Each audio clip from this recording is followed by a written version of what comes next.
how to create or open Gemini wallet account.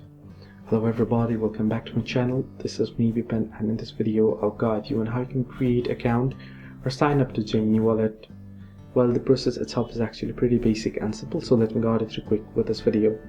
In order to sign up on Gemini wallet, all you have to do is simply get the Gemini application, the crypto app, on your Play Store or App Store. You'll be able to find it. Simply install it and open it up. Once you open it up, you'll be headed to the login page. Straight away you can see you get started and sign in option. Tap on get started and tap on continue. Now first you can tell us where you live. You want to select your country.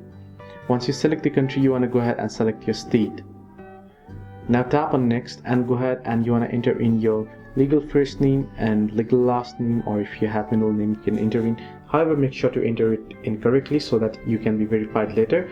And tap on next and go ahead to the prompts, enter in your phone number or email for verification, and you are good to go. This is how you can easily create or open Gemini wallet account. Hope this video helped. Do like and subscribe, and do not forget to leave comments down below if you have any further issues.